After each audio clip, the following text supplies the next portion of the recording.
Welcome back to This Week in Film. It's the weekly podcast where we get together and talk about the movies we've seen over the past 7 days. I'm Nick Panunto, joined as always by Midwest Matt Lauer. Matt, how's it going? It's going great, Nick. How are you doing? I'm doing pretty good. I've seen a lot of movies this week, so okay, cool. We're gonna talk about them. And you also have seen a movie.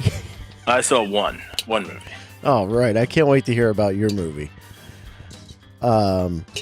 So I'll start things off this week with a movie that I saw first called A Wrinkle in Time from 2018. Man. Did you see this movie? I can't wait to hear that.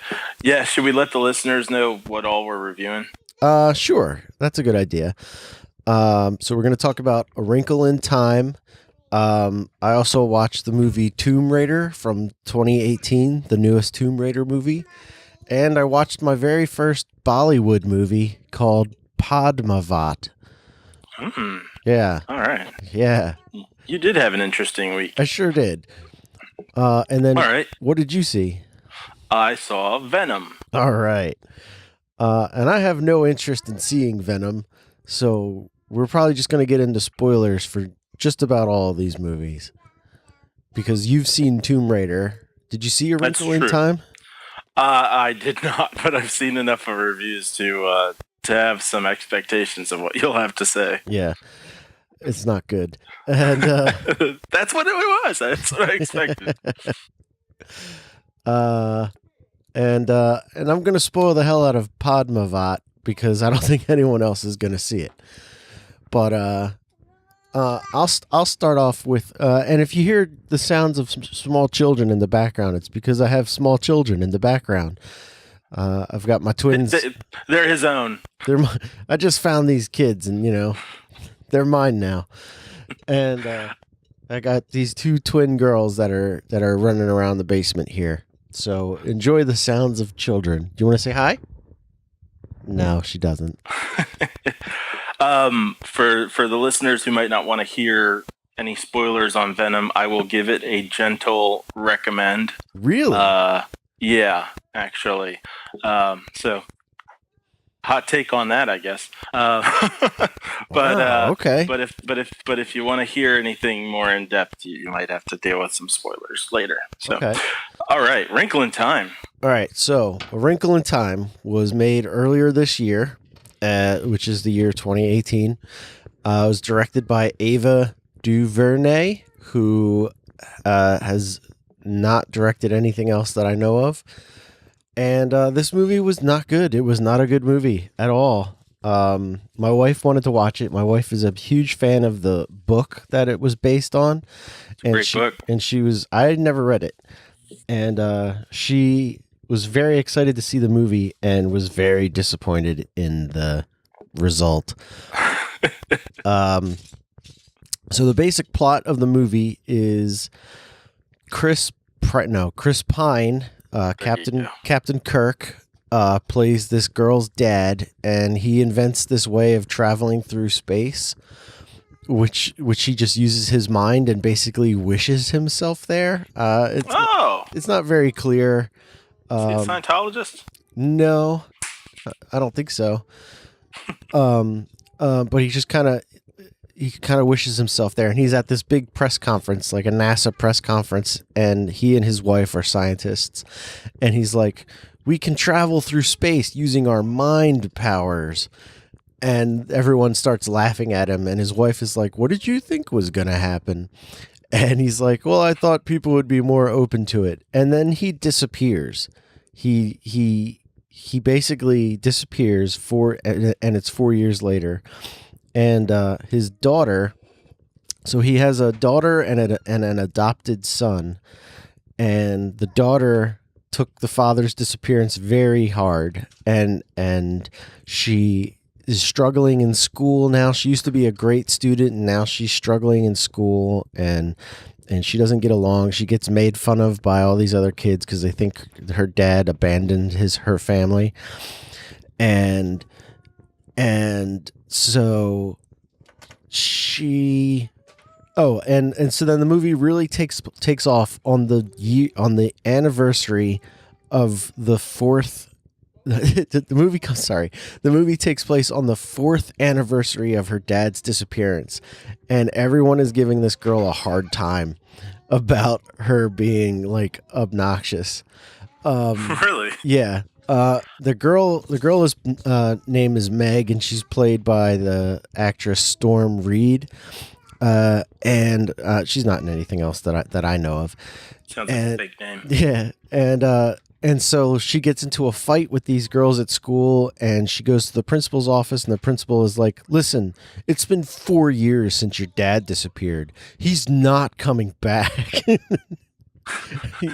or like, you need to get over this. And it's like the actual anniversary of her dad's disappearance. And so she's like, whatever. Oh, man. Do they give her a cake that says get over it on top? No, but they should, because cake is delicious. And so she goes home, and she's got this brother who is precocious, I guess is the right word for it. Kind of annoying. And thinks he's really smart. Yeah, exactly. He thinks he's really smart, and he's like really friendly with all the strangers in the neighborhood. And then for whatever reason,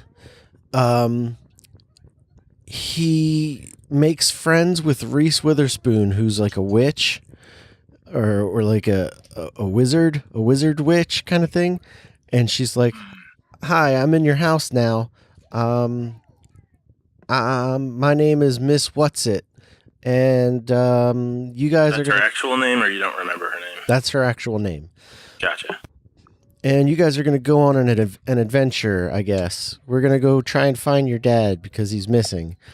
And the Storm Reed character's like, "Get out of our house, crazy lady," which was kind of funny. And then the little boy's like, no, she's super nice because I'm friendly with people. And so the movie just kind of goes from there. And it's not good. It's not a good movie. So like Mindy Kaling shows up next, and her name is Mrs. Who, and her character speaks only in quotes from literature. Until her character gets tired, and then she just stops. Stops talking altogether, or starts talking like a normal person? She just starts talking like a normal person for like the first half of the movie. Whenever she talks, she says a quote and then attributes it to someone, and then like later in the movie, she's like, "I'm really tired, so I'm not going to do that anymore." But the most obnoxious part of this movie is Oprah Winfrey. Oprah is in this movie, and she plays Mrs. Witch, and that's WHICH, not like a spell. So there's Miss Whatsit, Miss Who, and Miss Witch. And this is a movie for children. And when Oprah shows up, it's like, "Oh my gosh, it's Oprah. Look, kids, Oprah. Aren't you impressed that Oprah is here? This is wonderful. It's Oprah." And the kids are all like, "Who this?" Right. And Oprah's like 40 feet tall, and she's like, "Hello, I'm Oprah." And it's so obnoxious and heavy-handed. And it's a movie for kids, and kids have no idea who Oprah is. Oprah hasn't even been on TV for like 5 or 6 years. And it's just like Oprah Winfrey, 40 feet tall, 30 or 40 feet tall. And she's just like, "Hi, I'm Oprah. We're going on an adventure." And it's at this point, the movie turns into just a bunch of like close-ups of the characters' faces as they stare and wonder at the magical things they're seeing. So it's like they see a giant Oprah, and it's just them going, "Wow, look how tall she is." Or and so then the kids find out that the dad really did learn how to travel through space using his mind, and they learn how to do it too, and they travel to this planet that the dad went to. And it's another sequence of of the kids staring just off camera while they look at some computer generated images flying past the screen, and they're just like, wow, I can't believe what I'm seeing. So hang on a second. Yes. It's been a long time since I've read this book. So the time travel is also space travel? There's no time travel. There's just space travel. Oh. Yeah. That doesn't sound right. Oh, hello. Hi. Hi. Wait, what? There's no time travel. It's just space travel. Yeah, they travel to different planets. Okay. Yeah. All right. Well, I guess I remembered that wrong. And so, part of their little group that they get together is there's this boy who joins up with them, and he has a crush on the main girl, and the precocious brother is like, you need to come with us on our journey because you're very diplomatic. You'll be very useful on our diplomatic journey. And that never comes up ever. Does it even make sense that the kid knows they're going on a quote unquote diplomatic journey? Nope, not at all. It makes no sense. Like the kid shows up and he says, I don't even know why I'm here. I just felt like I had to be here while you were here. And you're like, this is terrible. This is really dumb. It's a really poor movie. You're here because your special strength is talk. Yeah, which he never uses. And so like the movie is just like a bunch of really missed opportunities because it could have been like a fun adventure with kids. But yeah, they could have had that cake too. There's cake?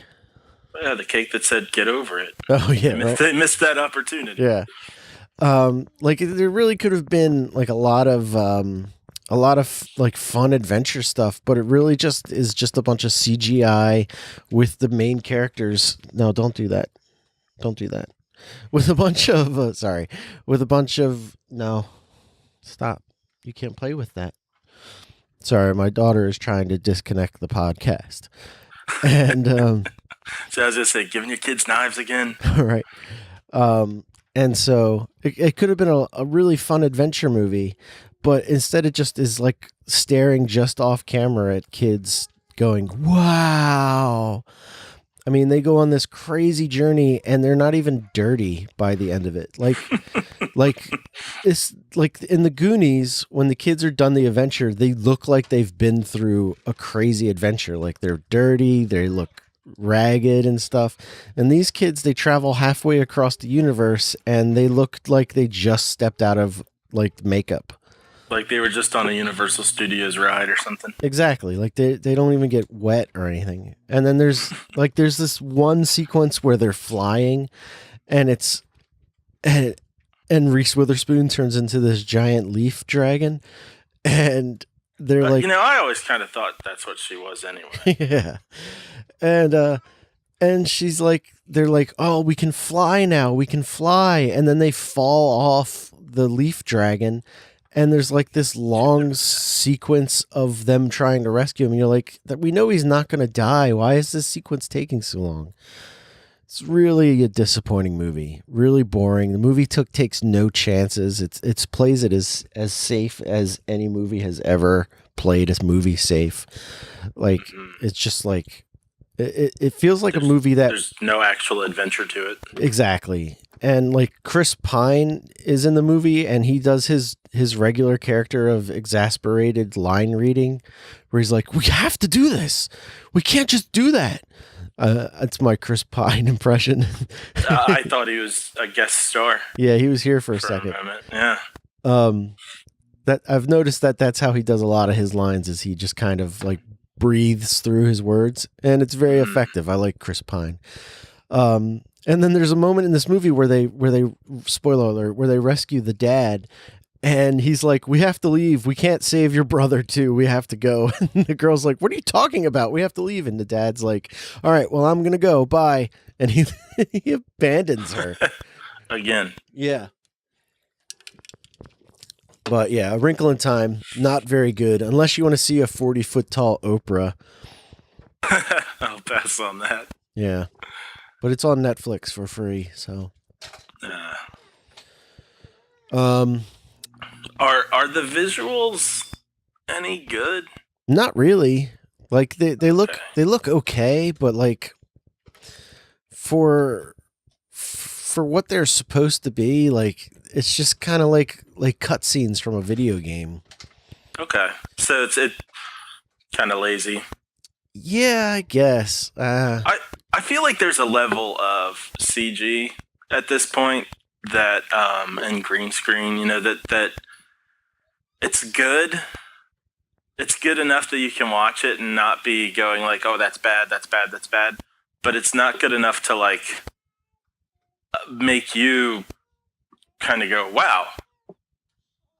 And I feel like a lot of movies are kind of at that level these days. Yeah, we're so used to it anymore that it's almost boring. Yeah. And that's what this movie is. It's like these elaborate sequences of, and then we see like our main characters who are clearly not there. They're just looking at it, and you're like, great, this is fun. And look, there's giant Oprah. So Zach Galifianakis for some reason is in the movie too, and he plays a character called the Happy Medium, and it doesn't make any sense why he's in this movie. Michael Pena is in the movie for some reason, and it doesn't make any sense why he's in it either. It's a lot of odd casting. Like I don't really understand how this movie got made, really. But well, check it out. I will not. Yeah. I guess we'll save Venom for last, since it's the big movie of the October. Sure thing. I guess next I would like to talk about the movie Tomb Raider. Awesome. So like I've been on a bit of a Tomb Raider kick lately, and I've been watching. I don't know if you can hear the sounds of holiday singing in the background, but my twins have turned on another noisy machine. It's there. It's kind of quiet, but Merry Christmas. They just want to wish you a Merry Christmas. And so I've been on a Tomb Raider kick. Like I watched somebody on YouTube play the Tomb Raider game from 2013 or something. Uh-huh. And it's a guy named Christopher Odd, and I really like the way that he plays his video games online. I don't have a PS4, so I haven't been able to play any of these games. And I've been gaming vicariously through him. It's how I played the new Spider-Man game. We had a great time. And are they only available on the PlayStation? The Tomb Raider games? Yeah. I don't know. Okay. I think they might be on a PC too, but I haven't looked into that. But I've just been watching this guy play. So he played the first Tomb Raider game of the relaunch of them, where it was just Tomb Raider, and that's loosely what this movie is based on, and it follows the plot of that fairly loosely, and I would say that this movie was okay. I thought it was kind of fun, and I would like a sequel. Yeah. You saw this movie too. Yeah, I saw it in the theater, and I walked away with a similar feel, where I was like, well, I'm satisfied. There aren't really any great highs, but I liked the character enough. What's her name? Is it Felicia Vikander or Alicia Vikander? It is Alicia Vikander. So, I walked away kind of wanting a sequel because I liked her. Yeah, I liked her too. I thought she was great. Yeah, and I thought the story and everything kind of held together well enough that if they were to go further with it, and especially if it were to have a few more highs, that I'd enjoy watching another one. I'd even go to the theater, I think, to see another one. Yeah, it's a fun little adventure movie.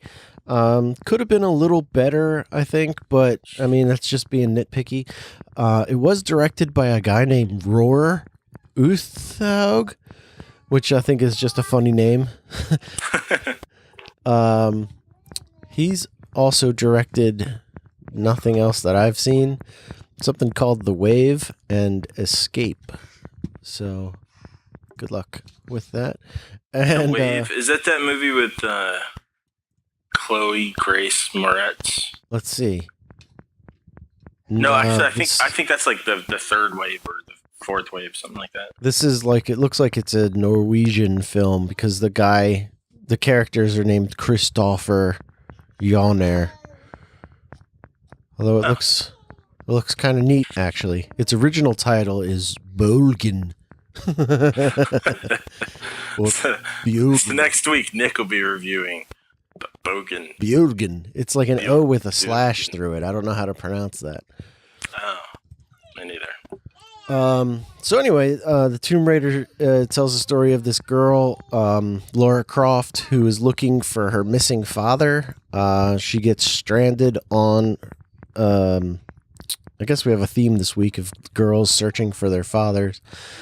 And she's looking for her father, and he is a treasure hunter, and he got lost on this island that she figures out, and she goes to the island, and she gets stuck there fighting these bad guys who are trying to unleash a curse. And it's a cool little, it's like a cheap Indiana Jones movie.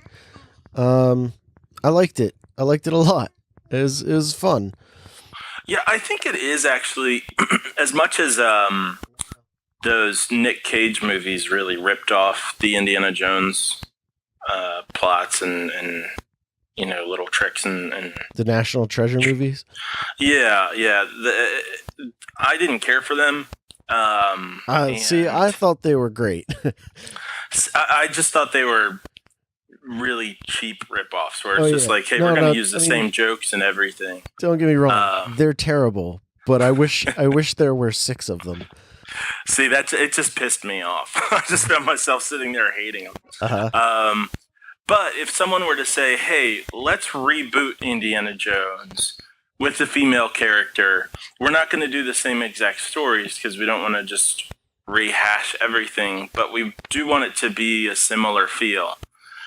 And they were to come up with this, I'd be okay with that. And I mean, I think that's kind of always what Tomb Raider's been. Yeah. As a game anyway. Mm-hmm.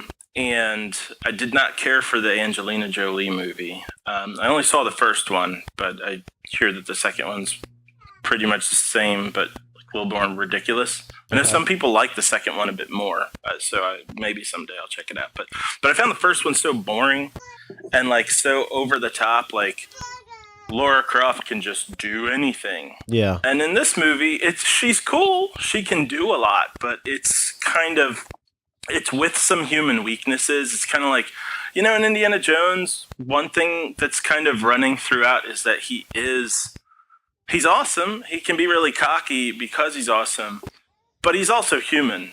Yeah. And, there are moments where he's like, oh, man, I'm so achy.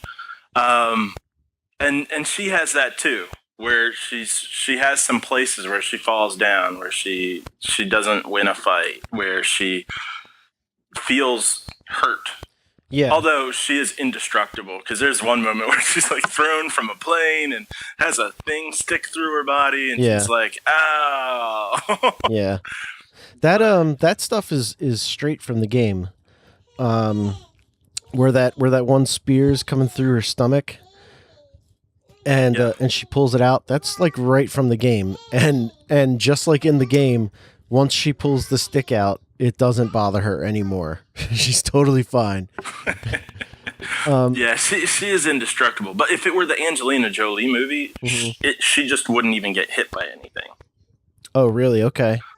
Yeah. Yeah. One thing I like Batman level, believability. One thing I really like about this movie, which kind of echoes what you were just saying, is that she gets dirty as the movie goes along. Like she's filthy and like messed up by the end of it. She's got scratches and she's bleeding and she's all banged up, and it just adds this level of gritty realism to it. Even though she's a superhero, and she's not going to die or anything like that. But like the fact that she's as the movie goes on, she gets worn down more and more to the point where at the end of the movie, you can almost feel that she's exhausted, but she's gonna win, and that doesn't really matter. Like the story is pretty fun.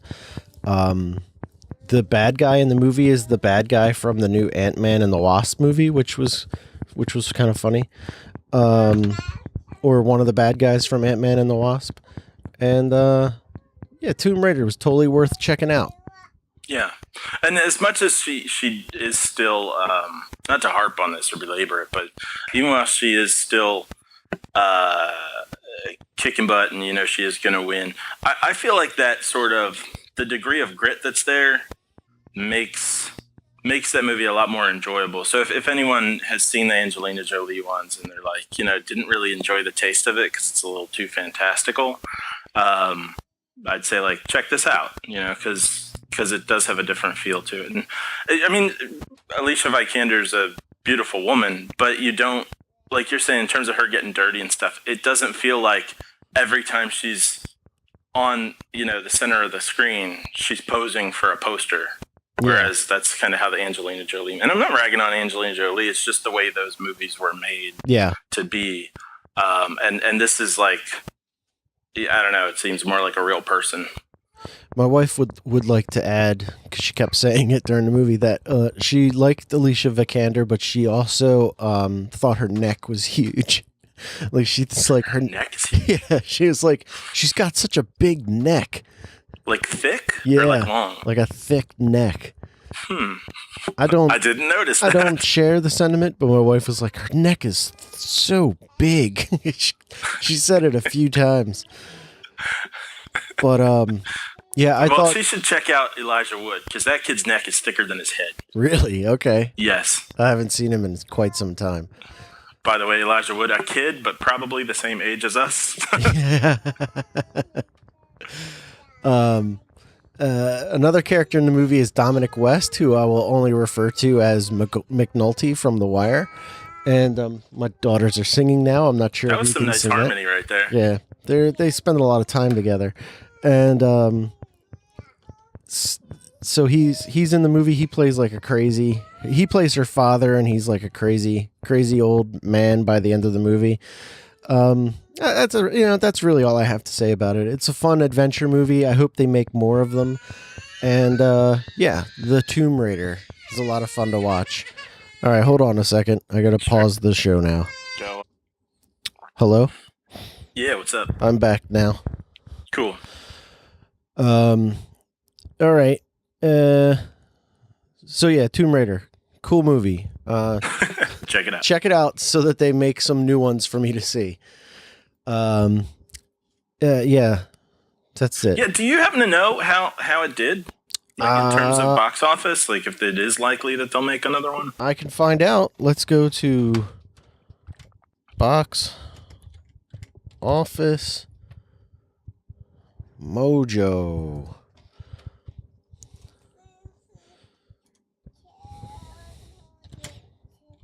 Tomb Raider. Oh, man.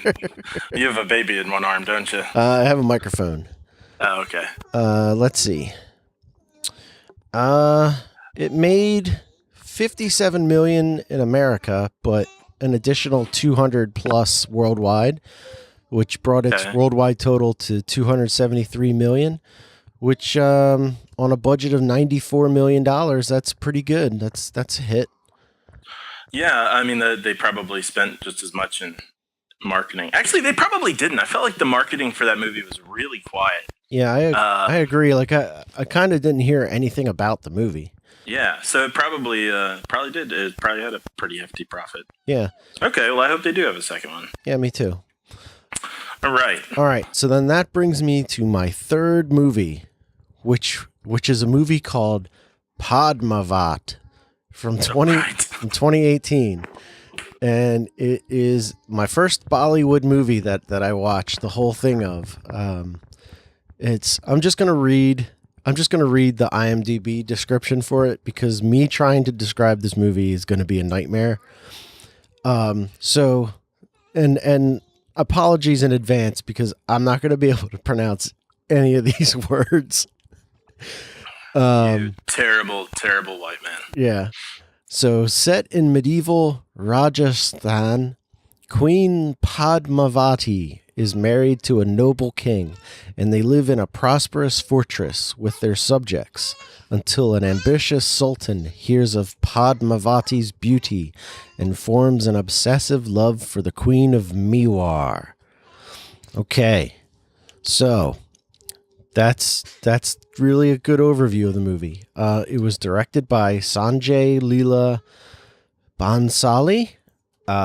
It stars Deepika Padukone, Ranveer Singh, and Shahid Kapoor. And when this movie starts, there's like 3 disclaimers at the beginning of the movie disclaiming that, 1, it's a work of fiction. It's not based on historical fact. It's based on a poem that was written in the 1500s. All of the animals in the movie, they were treated well, and that none of the animals were harmed.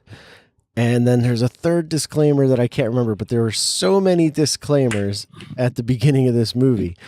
And so then when it was over, I read the IMDb trivia for it, and apparently there was a lot of controversy about this movie that I thought was pretty charming.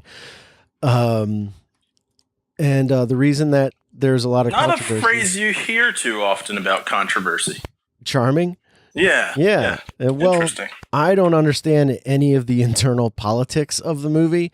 It's a religious war epic that takes place in the 1500s or earlier. I'm not really sure when it's supposed to take place, but it's about this Muslim king or sultan who is taking on, and I don't know, so I'm just going to guess, he takes on a Hindu king, and I guess that's where a lot of the controversy comes from, is because of the religious implications of the movie. And that's where I get really lost because I don't understand any of it. But like there was a lot of vandalism, like people would attack the sets of the movie, like they had vandalism, and like the director was attacked and everything during the production of it. Like a lot of crazy stuff happened while they were making this movie. But the lead actress, Deepika Padukone, was paid Rs 12 crore, which is equal to 1.9 million US dollars, which was a new milestone for actresses of Bollywood. So this was a huge movie. It was released in IMAX 3D in Hindi, and it was the first film to do so. But the movie itself, like I said, it's about this one sultan, like this Muslim sultan guy who becomes obsessed after he hears about this beautiful queen, and he's like, she must be mine. And then he like wages war to get her, and then we see the war. It's a pretty good movie. Like, it's beautifully shot. Like, it's wonderful looking. The costumes are beautiful. The acting, I think, is pretty good.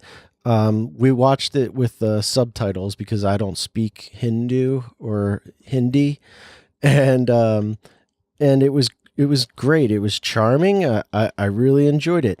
Now, I had always heard this about Bollywood movies, that there's dancing and singing throughout, and this movie is no exception. Like, almost every 20 to 30 minutes, they would break out into a song and dance, and they would just have this like music video sequence, and it was ridiculous.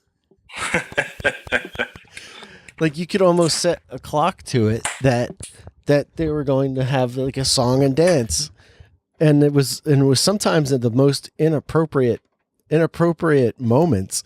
Like, there's this one sequence where the sultan is in a bath with his slave who's like also a dude, and the slave is washing his feet, and the slave gets out of the water and he starts singing to the king, or he starts singing to the sultan, and the sultan just starts arching his back in the water, and I guess they're trying to say that this king had like homosexual tendencies, but like he didn't. I don't know. It's very confusing, and I guess they're like tiptoeing a fine line so as to not offend people or anything. But like, gotcha. It's really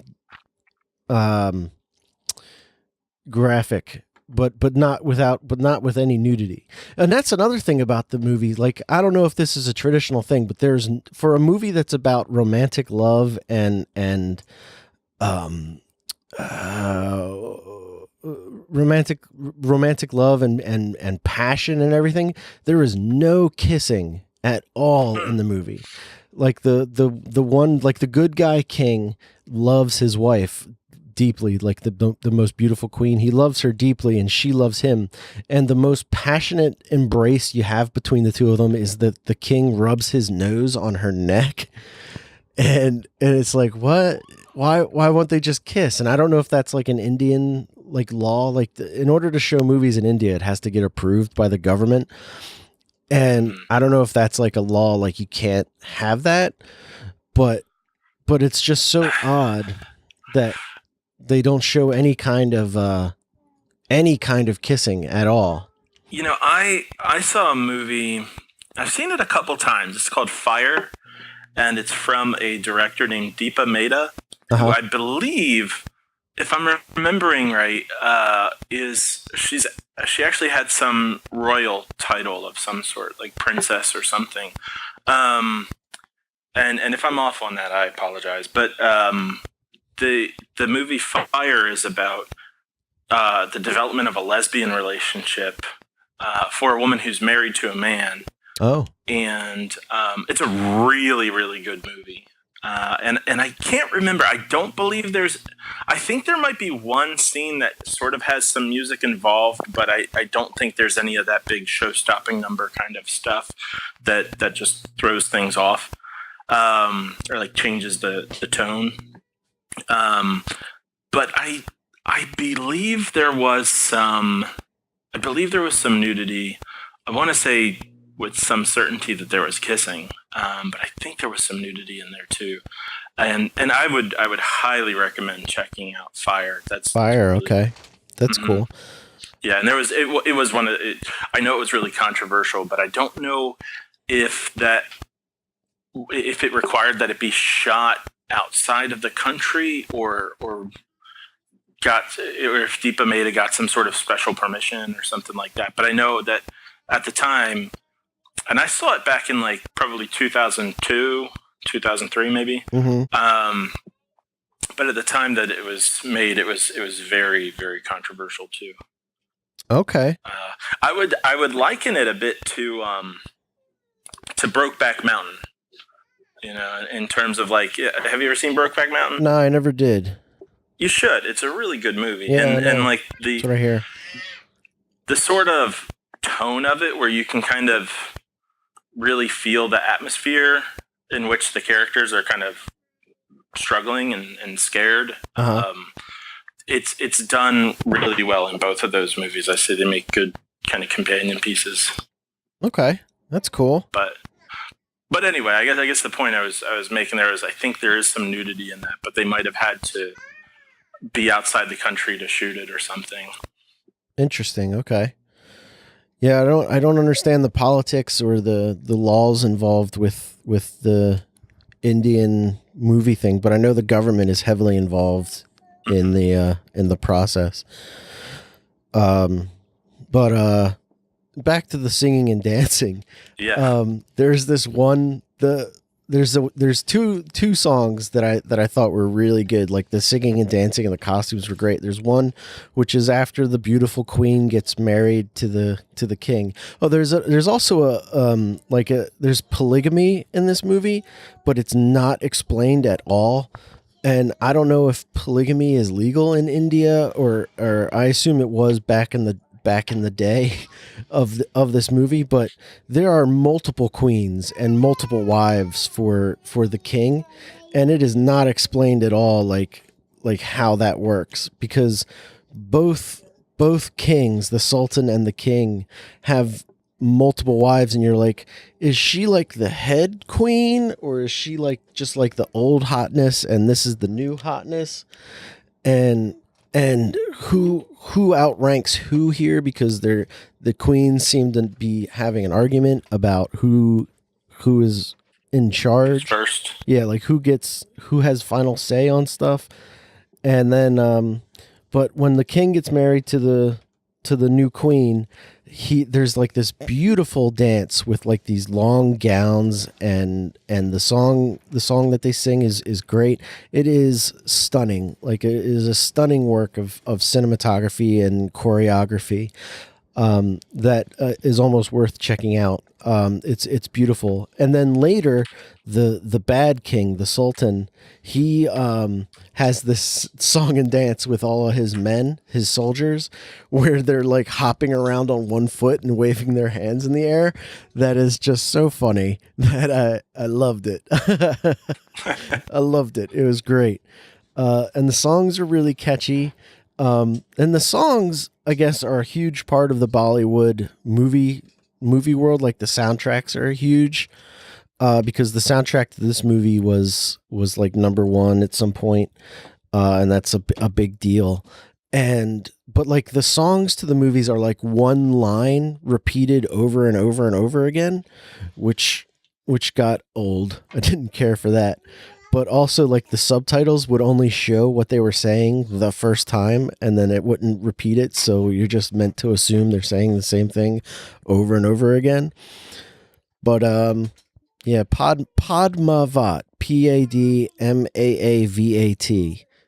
It's based on an ancient poem called Pavmati, and the government made them change the name of the movie because they didn't want people to think it was based in fact, which I guess is like where a lot of the controversy comes from. Okay. But yeah, it was cool. It's on Amazon Prime. If you wanted to check it out. Some of the CGI in the movie is really bad. Like, it looks like a video game from like the early 2000s. But when it's not terrible CGI and it's like practical sets and the like, it's gorgeous. It's a beautiful movie. It's really stunning, and it makes me want to learn a lot more about ancient India or maybe even India now, because nobody seems to wear shoes, and they have like water everywhere in like little ponds, and they like just walk through the water all the time. And I was wondering, and both my wife and I were wondering, is this a normal thing in India, like that you just walk through water and then your clothes just dry? Because it seemed like everybody would be soaked all the time. But also, if nobody's wearing shoes, it's an easy way to clean your feet. So it's confusing, and there's like a little bit of culture shock there, where you don't really understand what's going on, and they don't explain it to you at all, because I guess if you're watching it, you're supposed to know what they're saying.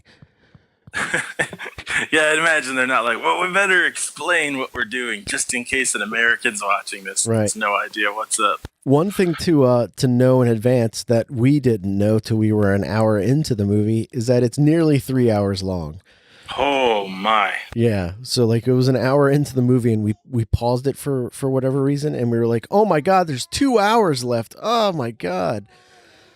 And the movie could easily be 45 minutes shorter if it didn't have the music videos and the songs, and like there's like a lot of sequences of them getting dressed.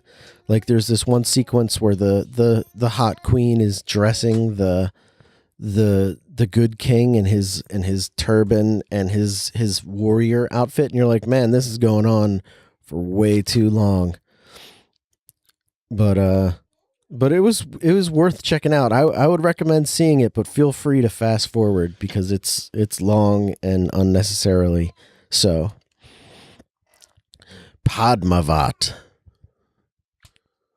Check it out if you got 3 hours. Yeah, if you got 3 hours to burn, check it out. So then that brings us to you, Matt. with the blue chip of the week, the new record holder for October openings, Venom. All right. Well, first in preview corner, there another commercial for Diet Coke. Another angry commercial about how you do you, man. And you get Diet Coke if you like Diet Coke, and if that's your thing, then fuck everybody else. except this time, I guess because only men are allowed to be angry in this country. This time it's a dude. Oh, So they've chucked the woman. And now there's a guy walking around who's like, it's kind of funny because she's walking away, like they pass each other. Uh-huh. They don't show her face, but you could tell it's her because she's wearing the same outfit. And he sort of nods at her, and he's like, "Yeah, so this Diet Coke." This is like an old Folgers commercial where it's like continuing the story. I guess so. Where there's some sort of like 30-second soap opera going on. And this guy lets you know there's some new flavors and who cares. So anyway, so there was that. Saw a preview for Captain Marvel. The movie will probably be fine. I couldn't help but be kind of pissed off, though, or annoyed or whatever, that in every way they can, and I think it's kind of low of Marvel to do this because Marvel already has so much going for it. Uh-huh. But in every way they can, they just rip off Wonder Woman. And like the font's the same. They're using lots of the same like saturated colors and stuff. And I'm like, man, this just looks like it wants to be a preview for a Wonder Woman sequel. And really? Okay. Marvel doesn't need to do that. The movie itself doesn't look like it's, all that similar. So it's just when they're cutting to like the words and everything, I'm like, man, that looks like the cover of the Wonder Woman, DVD box. Uh-huh. So that was I don't know, annoying, I guess. It's so whatever. The movie itself looks like it's probably fine. It'll probably fit well into the Marvel universe. Saw another preview for what is it? Battle Angel Alia. Alita Battle Angel? Yeah. Man, the previews for that movie are effective for me because I really want to see it, and I can't even tell you why. There are actually even a few lines that what's his name? Christopher Waltz? The guy from Inglourious Bastards? Yeah. I think Christoph Waltz. Okay, so But I might he's be wrong. in it. He plays her dad, and he delivers lines, and I think it's just that they're chopping out lines out of context. But he's like smiling when he's like warning her of things, and I'm like, this is kind of weird, but I still want to see this movie, and so that's working for me. There was a movie preview for a movie called Overlord that looks like, I'm not quite sure what, a World War II movie, a zombie movie, a superhero movie. It's a bit of everything. Oh, I saw a trailer for that. That's like with the zombies and they're like in a tunnel. Yeah. Yeah. I don't know what to think of that. Yeah, that's exactly how I felt seeing that. I was like, I'm not sure what this is. It's produced by J.J. Abrams, or maybe directed by J.J. Abrams. His name's on it. Yeah, I think it's just produced. It's a Bad Robot production, which is his production company. Looked like it, I don't know, might be okay. Someone in the audience was very pissed off about it because he like turned to his friend and he's like, oh God, that just makes me so angry. It's so inaccurate. Like, to World War II? Because there weren't zombies? Superheroes? Okay, whatever. So there was that. I saw a preview for the new movie Glass from M. Night Shyamalan. Oh, there's a new trailer for that? There's a trailer for it. I've never seen one. Okay, so. Yeah. But it's like the three of them, Glass, Split, and Unbreakable, all in some sort of therapy session together. And Bruce Willis has a beard. Yeah. Yeah. And it didn't do anything. So I'm not saying it's going to be bad. It just... I mean, it'll probably be bad. You know how previews are supposed to show you parts of movies that make you want to see them? Uh-huh. It didn't do that. Yeah. I just felt like... I haven't seen this movie, but I feel like you pulled out the most neutral parts you could. And then I saw a commercial or a preview for the Spider-Verse movie, the Spider-Man one that's coming out in I guess December around Christmas. Yeah, I'm looking forward to that. That looks like it's going to be a lot of fun. It looks pretty cool and very different. Not just because it's kind of a cartoon, but like not only was there a preview for it, but if you go see Venom at the end of the credits, at the very end, there's like a 3-minute part of the movie that you get to watch. Oh, really? And yeah, and it's pretty cool. It shows off bit of the character and probably they picked a part of the movie that really shows you what they're doing there artistically, because there are like moments where you actually see panels of the comic and it'll show you one panel, then jump over to another, and then jump over to another, and then go back into the moving action. And it looks like you might need to like take a Xanax or something to watch it, because there's so much movement and so much going on. But it looks fun, and I'm pretty excited about that. So that's that. So end of preview corner. All right, I love preview corner. Venom. Yeah, man. As long as I keep seeing new previews and Diet Coke commercials. Yeah, no kidding. So Venom. Yeah, so this is a movie about a character most people are familiar with from the Spider-Man world universe. And if I understand right, and I've only read a few Spider-Man comics, but Venom started out as, in the stories, just as like a bad guy and then became sort of an anti-hero. I jumped in for a little bit when I was like 13 maybe to read the Maximum Carnage series. Yeah. And so there I think I got to see Venom he was kind of in the mode of starting to be a good guy. But like a good guy who kills people. Right. So this really fits with that. It goes quickly from the character who becomes Venom, Eddie Brock, from him being his normal human self to getting to the point with the symbiote that turns into this uniform that's kind of amorphous and can do kind of shape-shifting sort of stuff. You kind of get to see this all in one movie.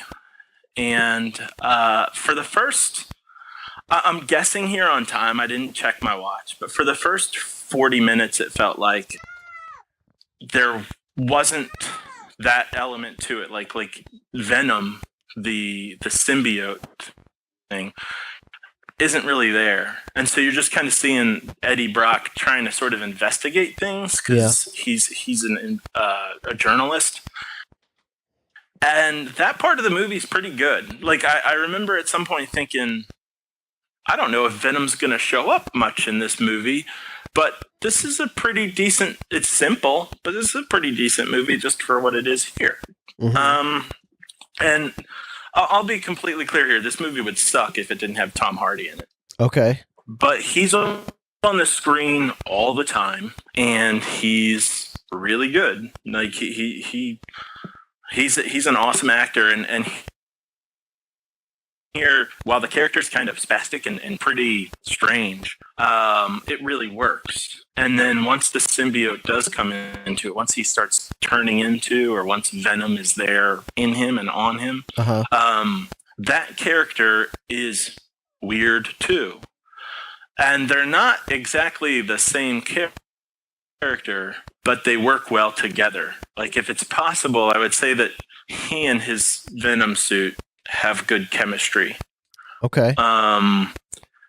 It's a little bit, there's a bit of a character arc for the suit.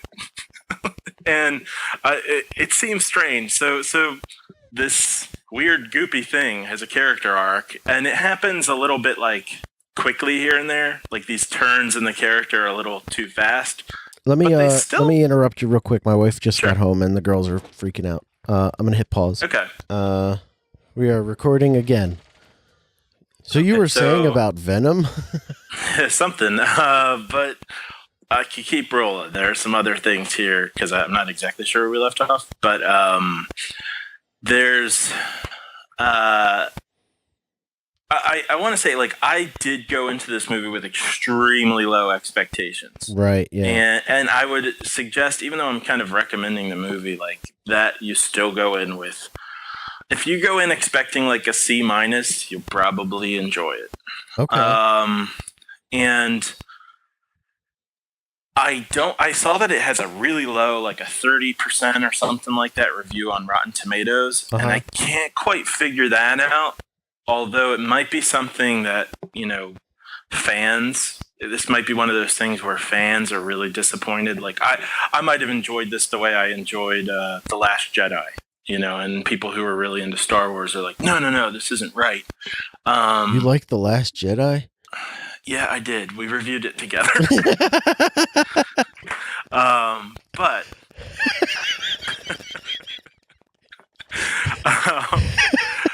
this may be a bit like that, but from what little I remember of Venom, I thought it actually fit pretty well. And one of the things that worked for me in this was the humor. Like when I said that there's good chemistry between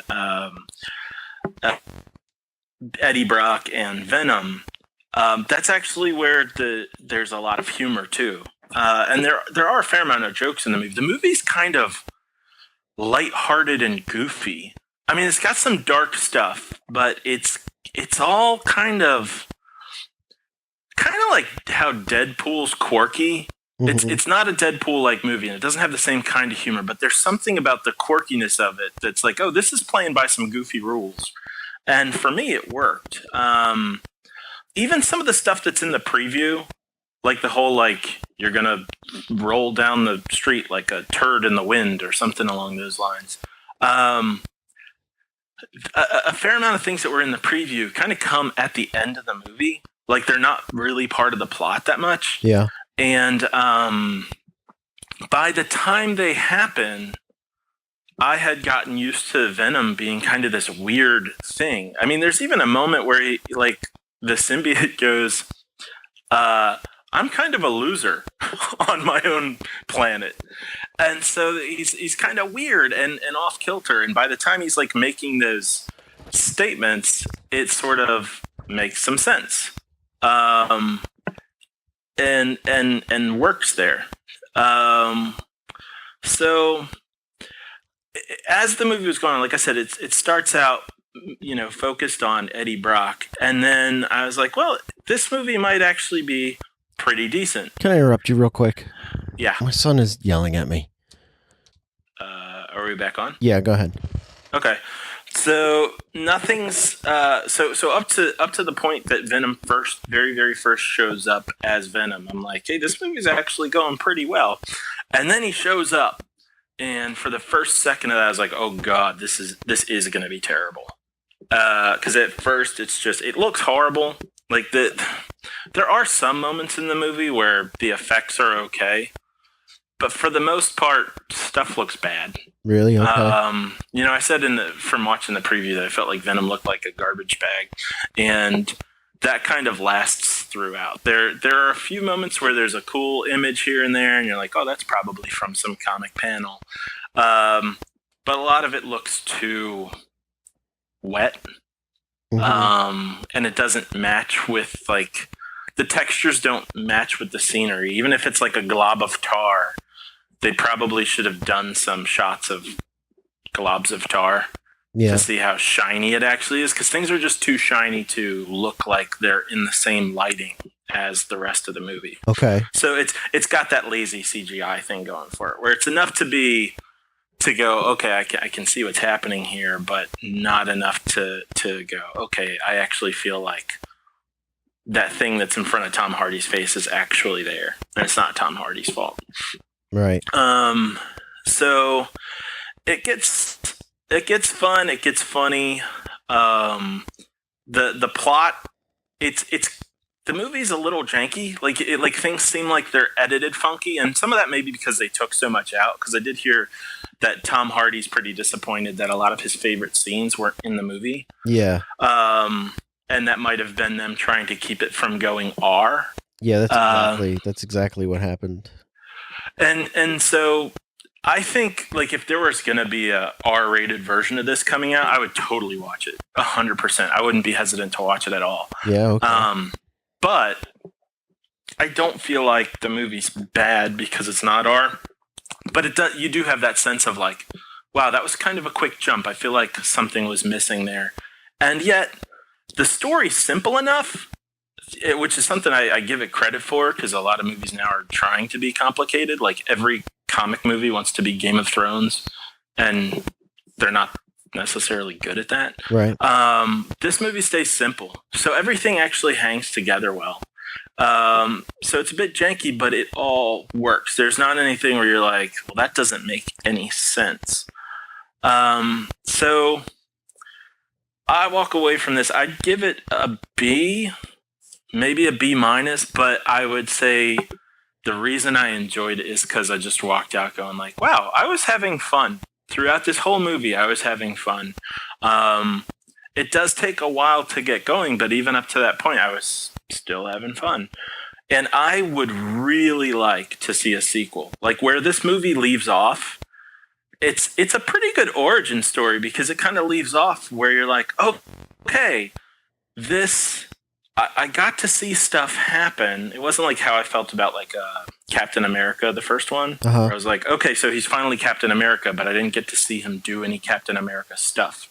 In this movie, I'm like, oh, he's finally Venom. He and the symbiote have figured out their groove by the end of the movie, but I did get to see them doing stuff in this movie leading up to that.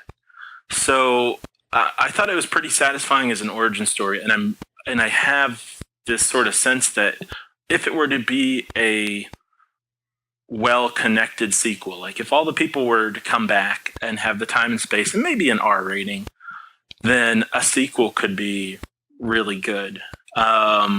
So I hope that enough people do see it, that they can make a sequel, because I feel like there's opportunity there. Okay. I had no intention of seeing this movie until now.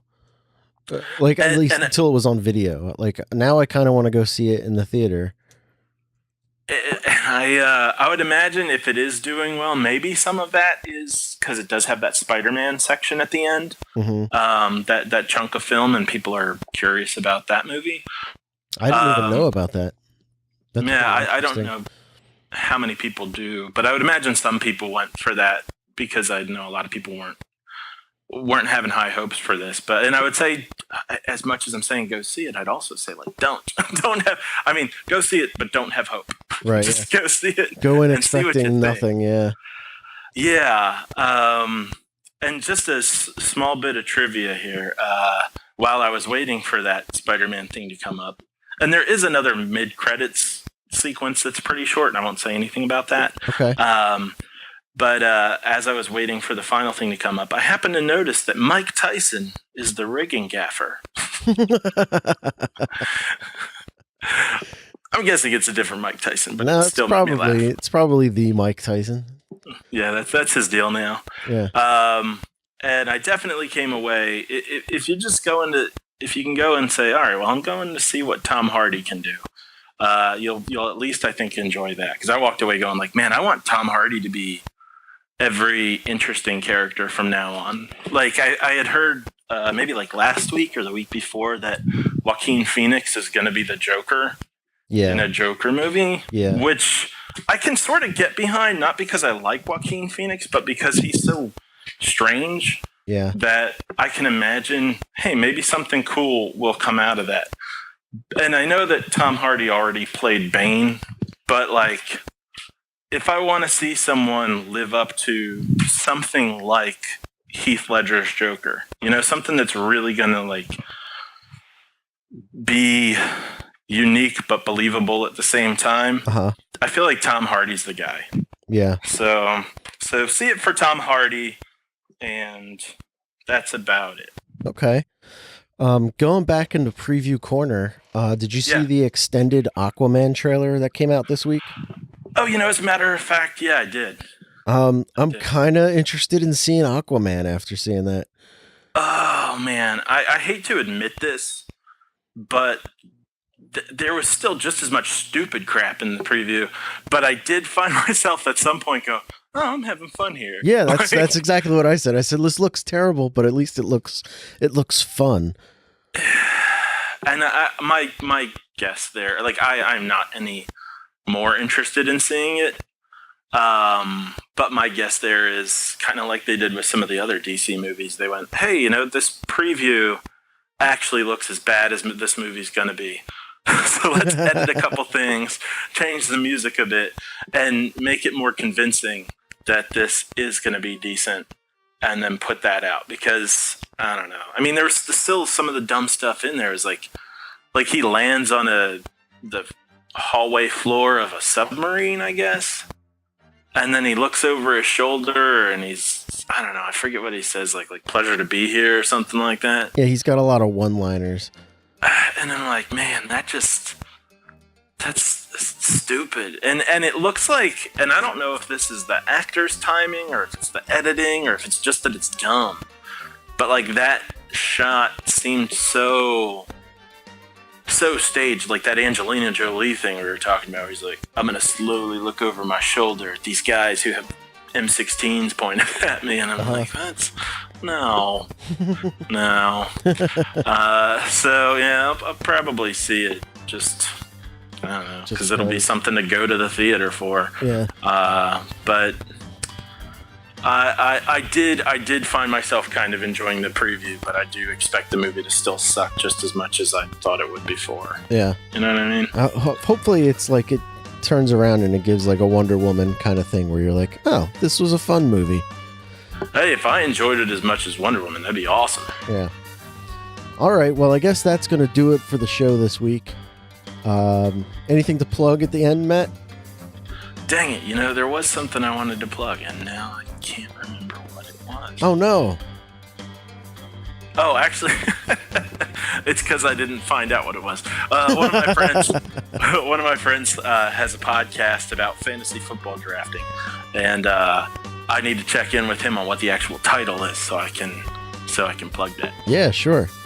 That's cool. Next week in film, I will recommend a fantasy football podcast by the name of insert name here. I hate fantasy football this year. I'm doing so poorly. It's not even. I'm having the worst time.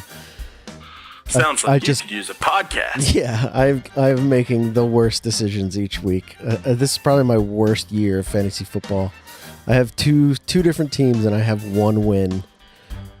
I played fantasy football once, and I was doing really well for the first couple of weeks. Uh-huh. And what I didn't realize is that you had to do stuff with it. Like, you had to be an active member. I think I was like second in the league for like 3 weeks, and then all my characters or whatever players got injured. And apparently you have to replace them. Yeah. So I was just like, oh man, my team's getting worse and worse until I didn't even bother watching it anymore. Yeah. And then someone said something along the lines of, oh, well, all your people are injured. Why didn't you replace them? I said, oh. I think that was me. Probably. Yeah. Probably. Because you were in our league. That's correct. Yeah. That was back in the good days of Brian Westbrook. Oh, good days. Yeah. I have nothing to plug, so I guess if that's the end of the reel, we'll see you next week in film. See you then.